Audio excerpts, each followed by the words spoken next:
it's all communication. This is why I keep saying it's a partnership in your business is like a marriage.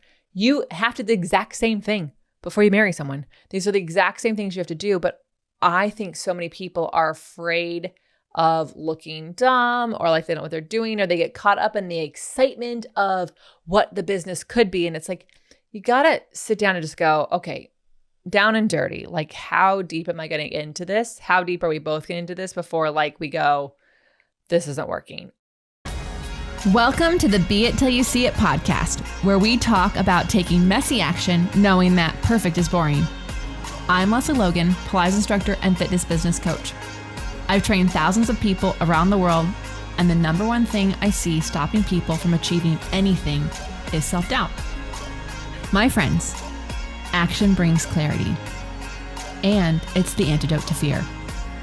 Each week, my guests will bring bold, executable, intrinsic, and targeted steps that you can use to put yourself first and be it till you see it. It's a practice, not a perfect.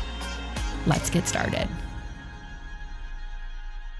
Oh, and stick around to the very end because we got some outtakes. That's been happening. There's always outtakes, and the team does collect them for bloopers on the YouTube, but we're adding them into the end of the pod because you know what? You need to know that we are not perfect. You're not perfect. And Nobody's we're perfect. enjoying the process. And we are enjoying that. So have a good laugh on our behalf. Love you. Welcome back to the Be It Till You See It interview recap, where my co-host in life, Brad, and I are going to dig into the captivating convo I had with Kristen Crowley and Jill Bunny in our last episode. If you haven't yet listened to that interview, feel free to go back now and listen, or listen to this one and then listen to that one. You can go in any order you want. You can. You really can. It is your own adventure, and we want to support that, but they're pretty much badass bitches, so you should listen to it. Today is October 12th at the time that you're listening to this. We are in the midst of our retreat this year, so we are in Cambodia. We should be out at the temples today, like living our best life up. Loving it. Which is so exciting.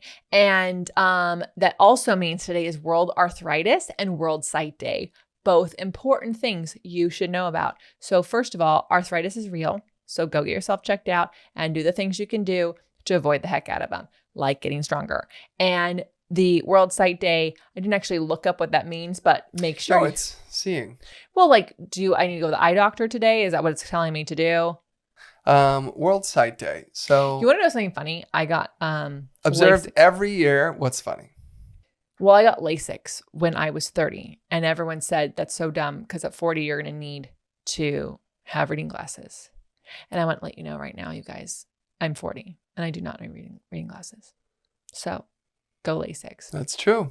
So it is a day first initiated by Lions Club International Foundation during their Sight First campaign in an effort to spread awareness about preventable blindness and help people who are visually impaired.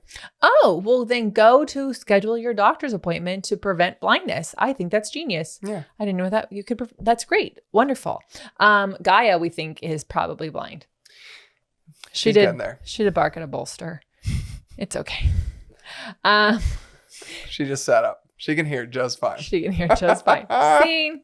It's believing. Here we go. So yes, we are in Cambodia next year. We will be back here in Cambodia in October. So you'll want to be on the wait list to make sure you get to sign up and get the early bird special. So you'll want to go to lesleylogan.co/retreat to enjoy what's coming up in January. So in January, we'll open up the doors, but you want to be on the wait list to hear about those doors. Then I come back, I go to Chicago with Erica Quest to do a weekend of workshops at Club Pilates and St. Charles Street, I think. Anyways, we're going to be in Chicago at a Club Pilates teaching some workshops. If you want to see if there's any spots left, DM me, because there's not a lot of spots ever. So you'll want to DM me to get that information. In December, Erica Quest and I will be back at a Club Pilates in Frisco, Texas. And then I come back and then we pack up the van and Brad takes me on a tour that he keeps threatening is not going to ever end. And I keep threatening to say, but I have a girls' date. So you got to get me back here in time for my New Year's Eve. But we'll be back in Frisco, Texas. We'll be back in Frisco, Texas right after. We've done this before. Frisco, you always bring it. And so fun. We can't wait to celebrate the end of the year with you as well as the beginning of the end of the year with you. So y'all, if you want to hear about the tour, make sure you get on our email list just in general. So go to opc.me/tour. Yeah. And you'll hear all about the tour. Oh yeah. because it's epic and there's like really cool things that are happening that you want to miss out on, because you'll miss out on those epic things. And then in January, I do kick off Elevate Round 4. And if there's any spots left, you're going to want to apply because 2025 will be the next time that I run it. And that's a long ways away in my world. So go to lesleylogan.co/elevate. That'll get you on the wait list. But if you actually want to get in on 2024, DM me. And I will chat with you. We'll see if this is the right thing for you. We are so excited. Some people, like I said last episode, call it a game changer. And those people would be Elevate members, multiple of them. They told me it's game changing. And I'm like, yeah, Elevate, game changing. Love the tagline. Love it. Before we talk about Jill Bunny and Kristen Crowley, I just want Jill Bunny's name. I'm just going to be really honest. I want it. It's a name. I want to know. I have so many questions about that last name. If it was like she nicknamed herself, but I don't think so. No, I don't. I don't think so. Especially after my brother sat there and read every baseball player name off to us. And I was like, really? Someone named their kid that? Oil win something? Anyways. So what if she had a brother named Jack? Jack Bunny and Jill Bunny? Yeah. Well, like just Jack and Jill? Well, Jack Rabbit, Bunny. Oh, Rabbit. I see. I was thinking of Jack and Jill. I wasn't thinking of Jack Rabbit. I like the Jack and Jill too. Because also it makes me think of those houses where they have a bathroom in between two bedrooms for like siblings to share, but the sink is always too low. Oh. Anyway. I'm sure she's heard that before. I'm sure she heard all of this before. I'm sure she's like, can we get to talking about me? Yes, we will in just a second, Jill Bunny, because you're a badass. But first, we have an audience question. Yeah, we do. The question was, do you actually schedule your lunch break? Fuck yes, we do.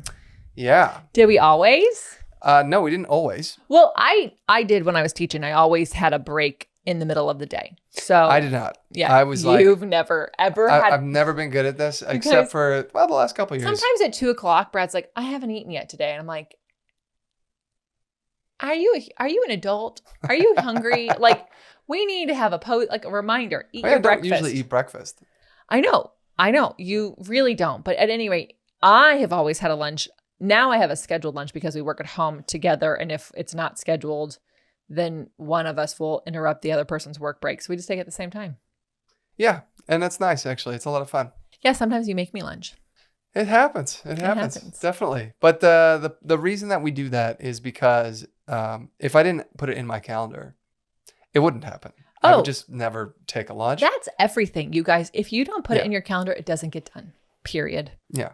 So that's legit. Definitely scheduling your lunch break. It's worth it. You'll enjoy it. And look, even if you don't, like, you're like, guys, I'm not that hungry. I can eat when I'm on the road.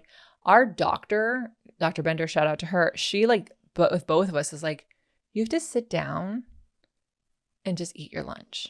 Like, not be on your phone. Don't listen to a podcast, which we still do. But like, just not reading something for work, but just like sit and eat your lunch and let it digest. And so we have a whole hour blocked off for lunch every work day. Mm-hmm. And we can do whatever we want in that hour. We can play around for half an hour and then eat lunch. We can eat lunch and then walk around the block or whatever. So like, or you can make a really extravagant lunch that takes 45 minutes to make. He does that a lot. Or you can go, you know what I'm going to do? I'm going to drive across town to get that coffee. That would go great after this lunch right now, even though I can make that latte. So like, she does that a lot. I do, but there's something luxurious about it. And here's the thing. There are times to hustle, and to another shout out to Kareen, until it comes a hassle. And you have got to like take time for yourself, and not just in the morning and not just at night, but like different parts throughout the day. And lunch is very important. The only day we don't have lunch together is on Tuesdays because I have a apply session after my lunch, technically. So I have lunch after that. But you've made it for me before, and we just put it in the fridge and I'll eat it later. So yes, schedule your lunch break. You matter. Okay, now let's talk about our guests, Kristen Crowley and Jill Bunny. As co-entrepreneurs, I was just going to say co-preneurs. As co-entrepreneurs, Jill and Kristen present a harmonious balance of analytical and creative approaches to business. Both promote building genuine online brands using their backgrounds to help women grow their brands. The name Reframe became symbolic of their adaptability and resilience in the business landscape, and they laughed and said the name just stuck. And that is like officially the name of their business. And what they actually focus on are events and retreats. Mm-hmm. Yeah, I really loved a lot of what they said. It was actually a really fun conversation. They're really one of the few partnerships, and I'm like, okay, they can work together. As we've like just seen too many partnerships not work out. They like really understand each other and their strengths and everything. So I love this. Jill mentioned like confidence comes over time, and that just because you have a business doesn't actually mean you're a business owner. That kind of also comes with time. And I think that's really interesting because first of all, I think there's a lot of people going, oh my God, I don't want to be a business owner, but I like fell into this business. Yeah. And also like, you don't know what you don't know. So you're kind of flying by the seat of your pants moment to moment, trying to figure things out. And then over time you get confidence, like, oh, I've seen this problem before. And it's really like those, after that, like first year or so, you really go, okay, I got this down. Okay. It's not going to blow up on me. And I've got some ideas. So I think that was really cool. So she said, what we have to do is put the reps in and the time in and be proud of what you're good at. And I just thought like, what a great thing to highlight. Like, just be proud of what you're good at. Too often people are like, oh, I don't want to brag about what I'm good at because some people are going to think I'm like, overconfident or weird or whatever. And it's like, actually, no, you should be really proud of what you're good at because we're not good at everything. And so the things we're good at are like going to propel the business forward. And the things we're not good at, we're going to hire out. Yeah. Yeah. I think that it was interesting just to hear them talk about, how they connected with each other and how it became like obviously kindred spirits. And we often tell people not to partner up with people. But I know part of the conversation you talked about it being like a marriage, which we've talked about here before on this pod. But they, they totally agreed, and they both came from businesses before and partnerships before in different ways. And it just seemed to make sense. It seemed to click for them. So I thought that was really interesting. Yeah. Well, I mean, just to jump into your side of things, like they said you need to make sure that your partner has the same moral compass. Yeah. And I think that is the same as your partner in life, but like really that makes a big difference. And I think a lot of people partner up in business and they both want the thing to grow and they don't want to do all the work alone, which is why they do it, but they don't actually have the same moral compass. In fact, in Agency Mini, this one person was like, hey, should I partner up with this studio owner? And I'm like, you mean the studio owner who's illegally got you classified as not an employee and is, you in your words, squandering? No, you should not. You should not. Because that's not the same moral compass. Right. Yeah, totally. I'm glad they talked about partnerships, like how that works, because they said that the thing that was really important was sitting down and being crystal clear with each other about things like number one thing was money. Are we both putting our personal money into this? Are we raising money from somewhere else? Like, how are we doing this? What are our expectations? And how is this going to work?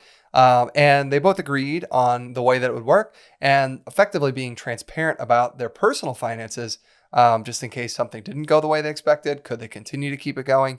They effectively made a financial commitment to each other. And then, they understood it. They agreed on it. They understood, okay, cool. This is where we're at. They said specifically because at the end of the day, everyone has to be on the same page. Well, here's what I love. It's all communication. And this is the same thing. It really is. This is why I keep saying it's a partnership in your business is like a marriage.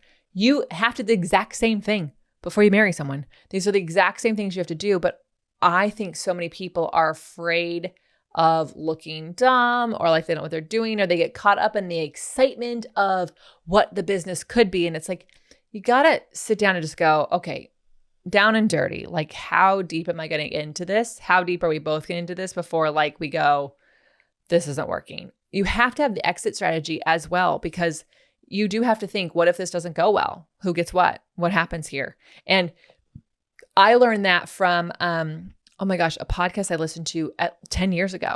These two girls like became friends on Facebook or whatever.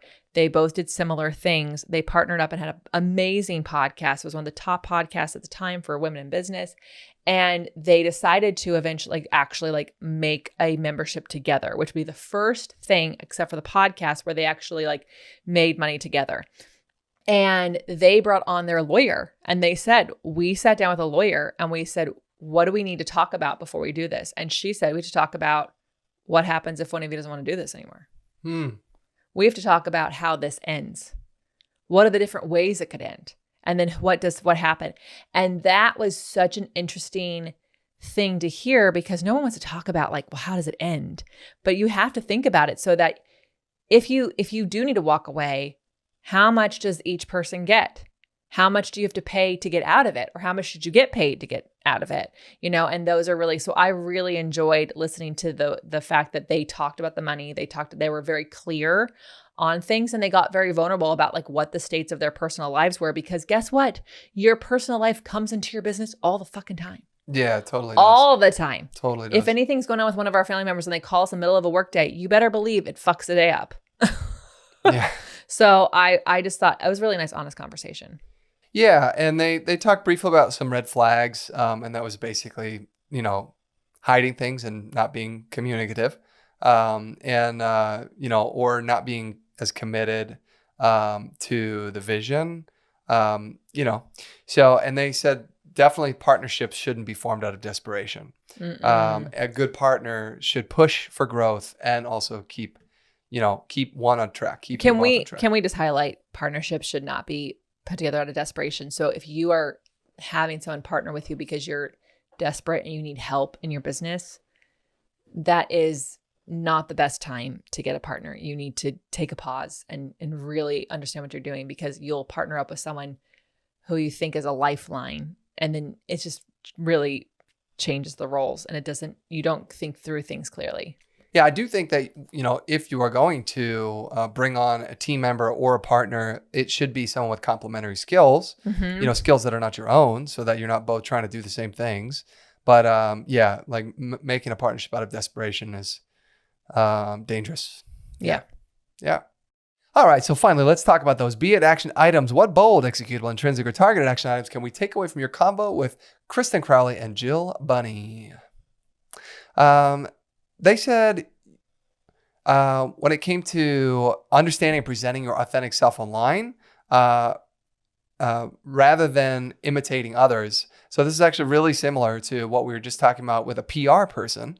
And because like in the last episode, because what their retreats are all about is, rebranding your brand. So if you're stuck, you're not feeling like you know what you're doing with your brand, then they offer these events where you can dig in over a couple of days, or some of them are just day retreats, and really analyze your social media presence and the way your brand looks and all these kinds of things. And so when they're talking about, presenting yourself authentically, we're reiterating this here, people, because they said building a brand is about knowing who you are and who you're serving.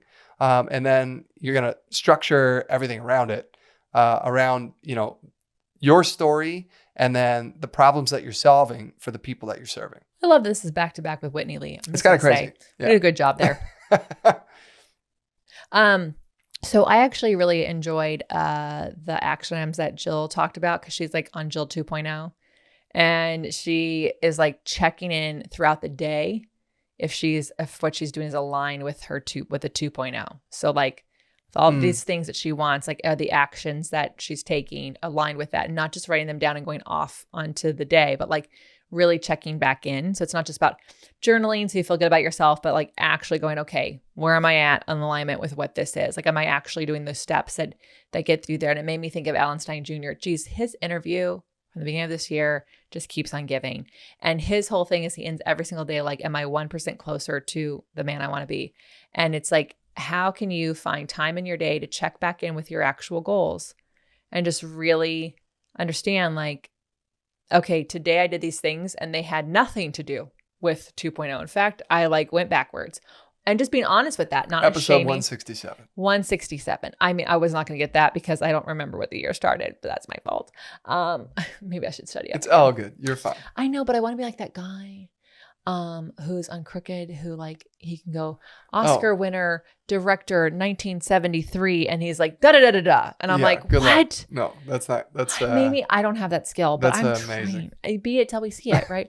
So, anyways, I just I think it's really important to check back in, whether it's a vision board or a journal or a goal, like just making sure like each day it's like look at that and go, yep, I'm still on track, or go, ooh, wow, I got a little derailed today. Little derailed, and like what can you do to just get back on that? I just thought was a really fun way of reflecting on where we're trying to be so we can be it till we see it. I love it. Me too. I'm Lesley Logan. And I'm Brad Crowell. Thank you so much for listening to this amazing podcast. We couldn't do it without you.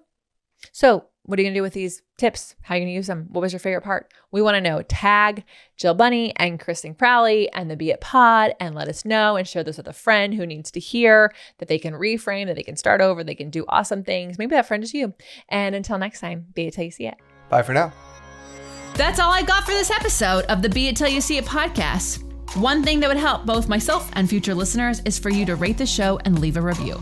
And follow or subscribe for free wherever you listen to your podcast. Also, make sure to introduce yourself over at the Be It Pod on Instagram. I would love to know more about you. Share this episode with whoever you think needs to hear it. Help us and others be it till you see it. Have an awesome day. Be It Till You See It is a production of the Bloom Podcast Network. It's written, filmed, and recorded by your host, Lesley Logan, and me, Brad Crowell. It is produced and edited by the epic team at Diseño. Our theme music is by Ali at Apex Production Music, and our branding by designer and artist Gianfranco Chofi. Special thanks to Melissa Solomon for creating our visuals and Samena Velazquez for our transcriptions. Also to Angelina Herrico for adding all the content to our website, and finally to Meredith Crowell for keeping us all on point and on time.